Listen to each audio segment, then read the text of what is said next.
Hello, everybody, and welcome to another edition of News You Can Use Rebooted. I'm Thera Martin, and I am glad to be back at LaSalle TV, Channel 56, and for Verizon, Channel 36. It's been a while since I've been here, and we are happy and delighted to be back with the wonderful students of LaSalle University and to be under the direction of Professor Tanya Ellis, the executive producer for all the programming that you see at LaSalle TV. Now, today on the program, we're going to shine the spotlight on a young lady who is the publisher of a newspaper. She also happens to be a proud graduate of LaSalle University's master's degree program. We'll be talking with Sherri Darden and spotlighting the whole show with the work she's doing in communications and through her newspaper, The Scoop USA Media News. Stay with us. We'll be right back.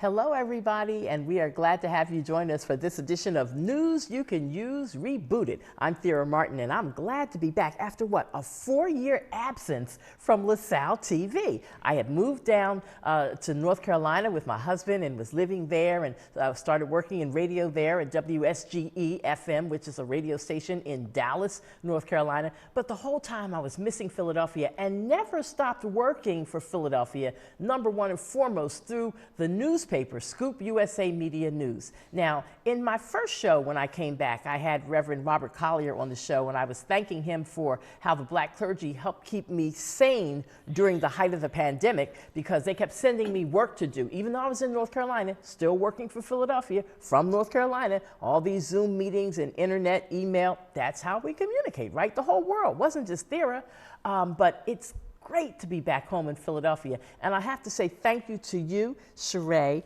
Darden, for you also allowing me to continue to be a part of the Scoop. You could have said the day I announced I'm getting married, I'm leaving town, you could have said, see ya, don't want to be ya.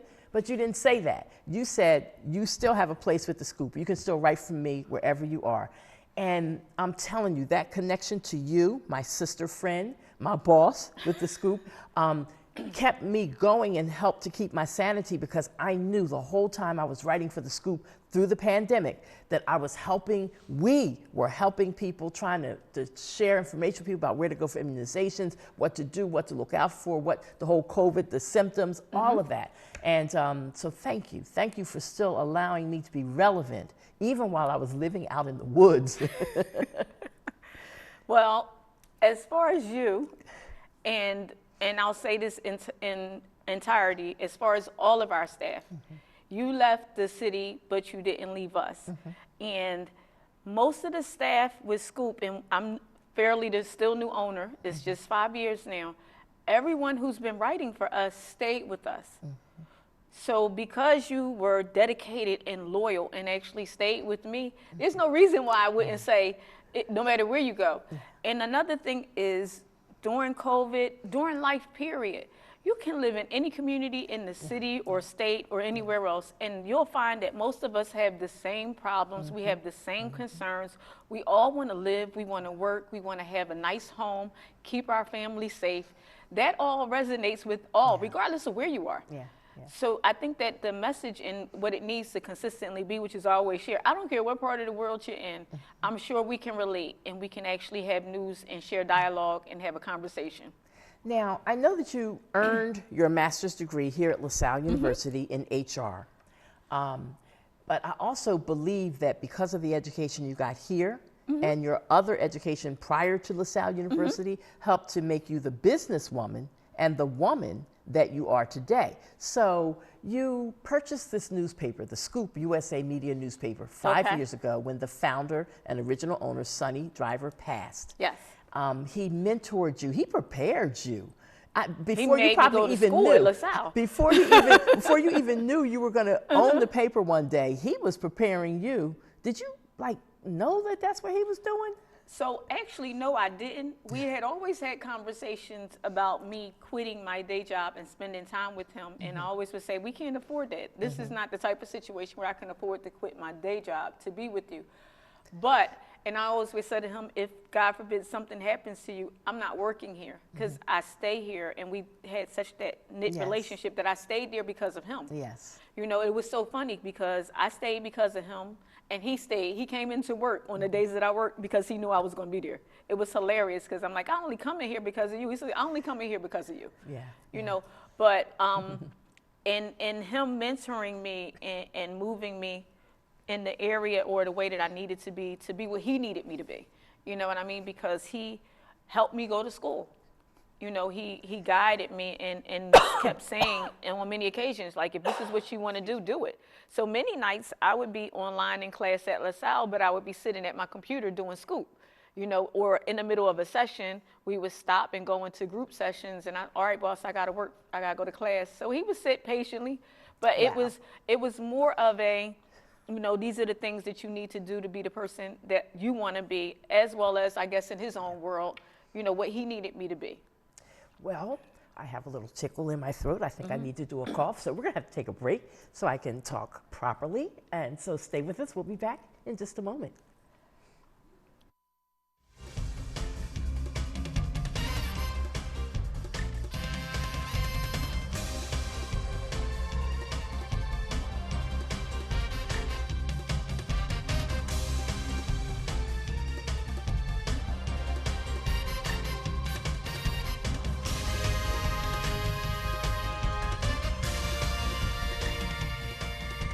Unlike other health concerns, mental illness is not always easy to see.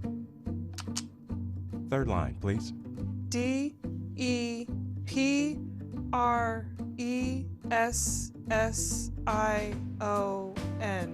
Mental illness doesn't show up on a scale. Bipolar? Sorting out a mental health concern is not something to attempt on your own. Anxiety. I thought so. Like many health conditions, help for mental illness takes professional diagnosis and treatment. And the sooner you seek treatment, the better. Look at that. 6,000 steps and PTSD. If you or a loved one has a mental health concern, don't go it alone. Find out what to do. For 24-hour free and confidential information and treatment referral, call 1-800-662-HELP. Learn more at samhsa.gov/support. Hey you, yeah you, I'm talking to you, LaSalle. Are you bored? Do you not know what to watch on TV? Are you so deprived of human contact that you talk to your walls at night? Then I have the solution for you. Hi, I'm Joan. If you felt any of those previous feelings, boy do I have the solution for you. Come on down to LaSalle TV. We got Sports Line and Sports Talks on Thursdays. We got Backstage Pass on Wednesdays. We got Q&A. We got LTV News and more. LaSalle TV is great. That's why I brought my son here to tell you just how great it is. Tell him, son. I love LaSalle TV.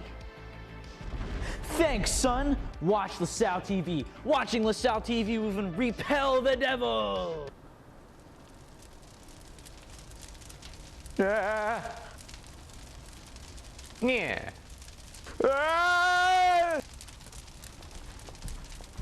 Watch LaSalle TV. Watch it. Watch it. Watch it. Watch it.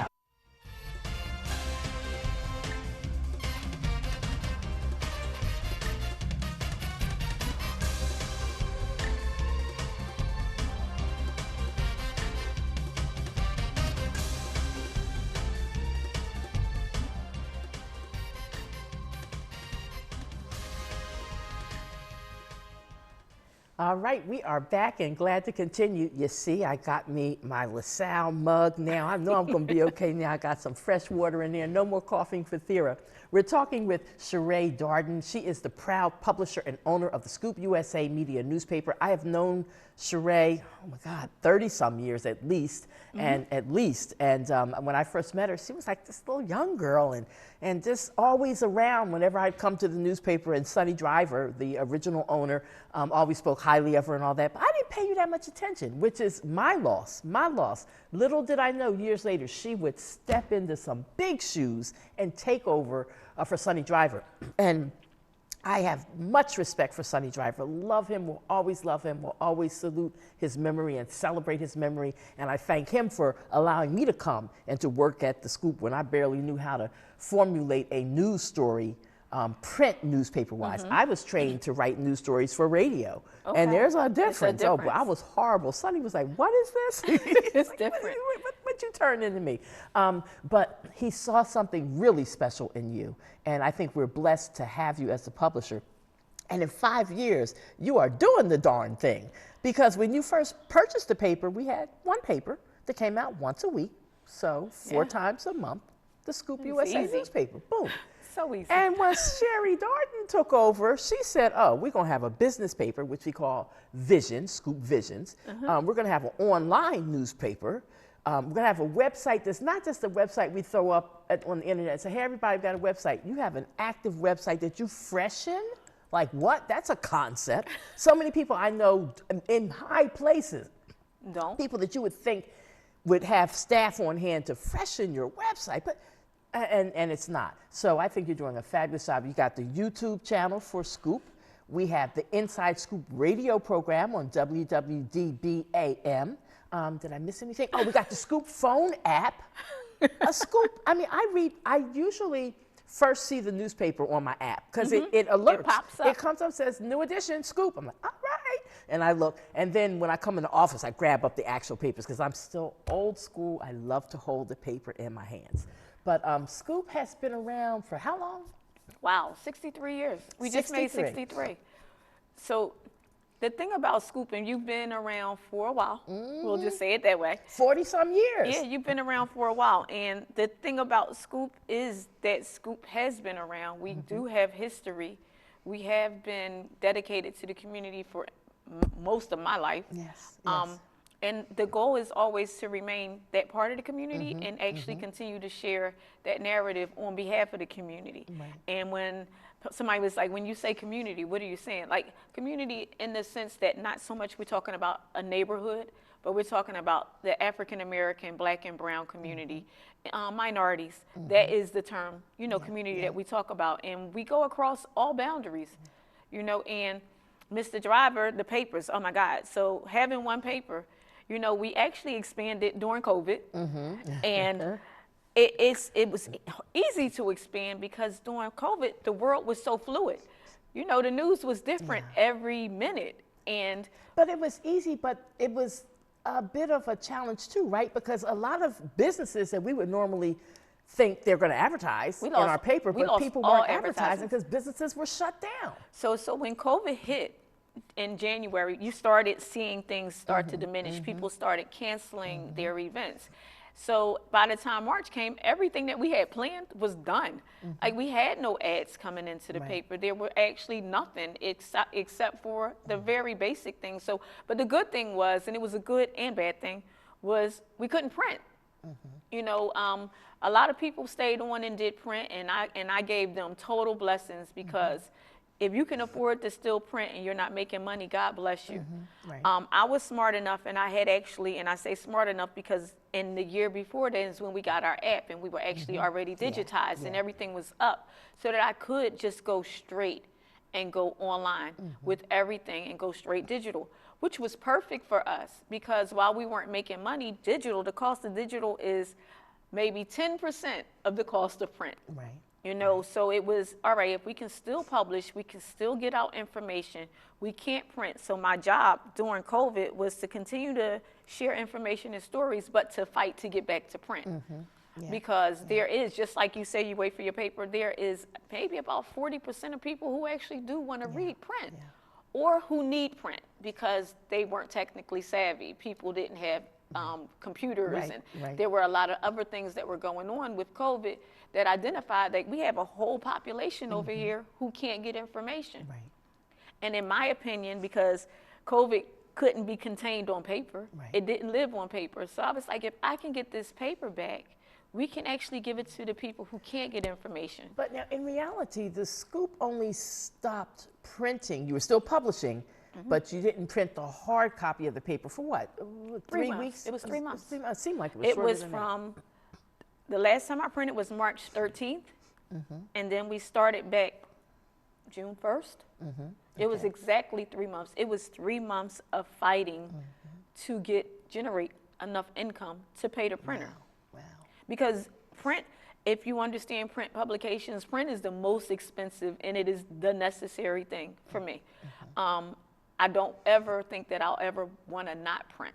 Right, right. Because I recognize that there are tons of people who prefer print. There are tons of people who will never be able to just deal with online reading. Well, let me tell you something about a couple of tools, and LaSalle TV is one of them. Now, I'm going back to 4 years ago when I was last here hosting a show regularly, thanks to Professor Tanya Ellis, and I found that LaSalle TV is a station that is watched because I could go in the supermarket, I could be out with my granddaughter, I could be walking my dog, and people be, I know you. I know you. I don't know your name, but I know you. I've seen you on TV. You're on that cable TV. And they would tell me what we talked about, the subject, who my guests were. Same thing with the scoop. People will come up to me and say, oh, yeah, we read the scoop all the time. And they will proceed to tell me what I wrote about. That says to me people are paying attention. And it makes me feel good, not for myself, but for the Scoop USA, for the LaSalle TVs of the world. Don't count out because we're not the network or we're not mainstream print media, still very, very important, very important. So there have been a couple of studies recently in a lot of mainstream medias because of the changes with COVID, with life, with the George Floyd incidents. People are trying to really, really find out how to connect to people. And they've been doing some studies, and one of the studies actually did find that community papers is probably like the first link to people. You know what I mean? In community programming, period. It's that entry door. And I always say, people usually ask me, like, all right, so your paper, you've seen it yourself. Some stories that you've done ended up on mainstream media maybe 3 or 4 weeks later. And we're like, what the heck, what happened here? But the reality is, and I often fight with it, and I had a conversation with a lot of media people about this, about getting credit for your work. So as a small minority paper, whose job is to help people get their stories told. My job is not so much to benefit from other people's stories. Our job is to put the information out there with hope that people are getting the help that they need. So whenever we do stories, that's what we're looking for. So when we do our stories, my guide is, or my hope is that somebody does pick it up, that another person does repeat that story, that somebody else does share it, and that it sort of filters out into the world. There was a time in my life when, years ago, I was like in my 40s probably, late 30s, early 40s, and I saw some people sort of copying what we were doing at that time. I was working at WJS, and I went to my general manager and said, they're copying us. And my boss, Kearney Anderson, at that time, he said to me, Thera, when people copy you, that is the best compliment you could ever get. You know, and so when I see a story that you assigned me to write and scoop, and then maybe 2 or 3 weeks later, the mainstream media is telling that same story that I told already, I'm like, okay, we're doing it. They're following us. And part of the reason is because you're in the community. I'm physically in the community. Most of our writers are products of the community. Not only do we live there, we work there, we physically see what's happening. So the stories that we have are from the roots, ground up. A lot of people who are in mainstream media are not from our community. They live in the suburbs, they live in other counties, so they can't actually physically tell the same story. If they could, it won't be from the same perspective of somebody who actually is in that community. So there's that certain flair that comes with it, you know, of being an actual part of the community. There's that certain appeal because we actually get to tell stories and physically be involved. So sometimes nobody else is telling. No, a lot of times nobody else is telling. And once they start telling them, you should have to pat yourself. Well, I would just say you are one tough cookie. And they used to say that about District Attorney Lynn Abraham back in the day. Well, they meant I say it to her face, but behind her back, she's one tough cookie. Well, I'm going to say it to your face, Sherri Darden. You are one tough cookie because you made it through the pandemic with this newspaper. And some newspapers shut down during the pandemic, never to reopen. Some magazines shut down during the pandemic. I'm not talking just about Philly, but across the nation, the board. that people just couldn't survive. The little community paper that my boss at Allegheny West Foundation had me doing 4 times a year, a quarterly paper, we completely closed down for 2 years. We had no money because our newspaper is nothing like the Scoop, but you know, we're much smaller and all that. But we couldn't sustain ourselves. We couldn't have, nobody was advertising, like nobody was gonna advertise. So, but you stuck in there, you hung in there, you didn't give up, and you got creative. So, oh, I can't print for a few months. All right, we still gonna pump this paper out. And we still kept doing it. So that is exciting. And had the nerves to birth Scoop Visions, and that was born during the pandemic. Well, digital came the first week of the pandemic. Okay. So we birthed digital March the 13th. I think March 20th we had digital, and that was quite easy to actually do, because it was just a matter of me contacting my digital company saying, all right, we need to up it. Like we can't tell the same story 5 days from now, because things are changing so quickly that I'm definitely outdated. So we opened up those rooms and we actually started doing a whole lot more. And I remember you guys, I'm like sending out messages like, we need more news. Like we have to keep going. And thank God for my formal education, because I understood joint ventures. I understood how to build partnerships. I understood how to work across, as they say in politics, across lines, and actually develop relationships. So during COVID, I actually expanded my relationship with my digital company. I actually did a partnership with the mural arts. I partnered with them because I got so frustrated seeing COVID on the front page that I asked them if I could use their murals for my front page, and I can do something creative and give people hope. So beyond COVID and living through COVID, really my whole focus on maintaining the paper was because I felt that people needed help, you know, and getting help was what drove me.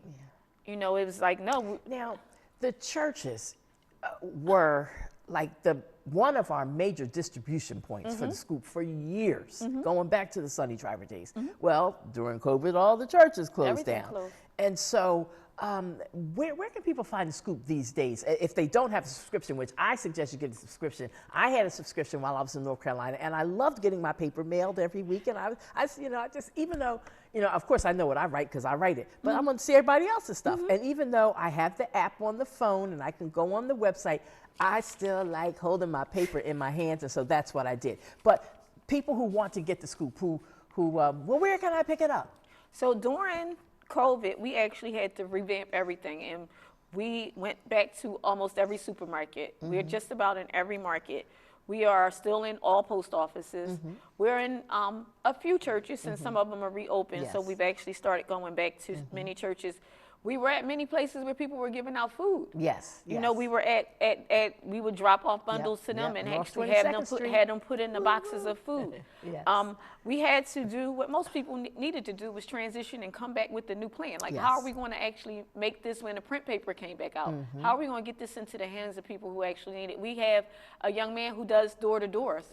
We actually have a contract, another joint venture with a digital company who actually sends out circulars, and it's distributed by circulars. So you had to kind of think out of the box with everything, you know, and constantly. And it's going back to the drawing board every single week. It's like, all right, so what can we do that makes us different? What can we do? Sunny Driver, as you told me, taught you a lot of things, but he didn't teach you how to save a paper through a pandemic. You had to figure that one out on your own. But I will just say that I'm glad Sunny Driver is the one who encouraged you to come to LaSalle University and get your master's? Well, so that's another interesting story. I graduated with my bachelor's in June. 2 weeks later, I was enrolled in the master's program. I got accepted here in less than 2 weeks. LaSalle was always on my radar. I lived in Back, and I used to watch kids go. I lived right next to, on the same block across from Belfield. And I used to see kids going to school, and I used to ride the bus with them, and I always said that I was going to be a student at LaSalle. So my goal was to get some type of degree from LaSalle since I was in high school. It was just a matter of when. So after I graduated, it's like, all right, what's next? Should I stop? You know, you ask yourself that question once you get your bachelor's. Should I stop, or should I just go and finish? So as I'm going back and forth, he was like, well, he encouraged me to get my degree and not to stop. You know how you have those conversations, well, what should I do? You know, should I keep going? And he actually always was there and was very supportive. Yeah. Like I said, during school hours, it's like, go to class. Like, how are you going to do class this week? Well, the difference between sometimes some men and some women leaders or bosses, Sonny used to have us in, like, I always call it the cave at Broad and Girard on, what's that little street? Watch Street? Watch Street. It's Sunny Drive and Drive. It was, yeah, thank you. It's all dark in there. It was like no windows. I could never breathe. And now you have this wonderful office space at 1352-54 West Girard Avenue on the second floor. And we do have a stair lift for people who have some challenges getting up the steps. Beautiful office space with brand new desk and computers for everybody, our staff to use, and interns. We're still looking for great writers. So hey, LaSalle students who are in journalism, communications, advertising, or marketing, hey, come on over to the Scoop. You can get some practical hands-on experience, right? Yes, very practical. We actually, because we need people to go out and be in the community and actually get stories. People who are from the community, who have stories to come in and share their information with us. It, to us, is very important that we actually remain a part of the community. Yes. The office. So we moved into the office because Stephanie wanted windows. We were looking and it was like, we can stay here. She's like, if you can get me windows, please. I've been in this dungeon for over 30 years. I really need some sunlight. So now our office has Wonderful. like 30 windows. Yeah. And well, when we come back from this break, we will share information about, okay, we're going to wrap up. I'm thinking Yeah, we got an time hour goes show. quick We're when going to you're go. having Okay, fun. so we're having fun. We are having fun. Well, the next time we have an opportunity, I want to talk about the Scoop nonprofit side of what you do, because that's awesome too. So, I mean, you're just doing great work. You have a beautiful community room that people can come to Broad and Girard and ask if it's available, and they can use it for good community meetings on educational Meetings, stuff workshops. and all of that. Yeah. So the goal with that, and real quick, is to be a part of the community. Yet again, everything comes back to developing, mentoring, engaging, and making our community better for all of us. Okay. All right. Phone number for the Scoop USA Media newspaper. 215-309-3139. Say it again. 215-309-3139. Website, easiest pie, www.scoopusamedia.com. Please call us, reach out, share your information. Yeah. And the radio program is on 12 noon on Thursdays on WWDB-AM. All right, that's it for us. I got to get out of here. Thank you for joining us, everybody. Have a great, positive week ahead. Bye-bye. Bye.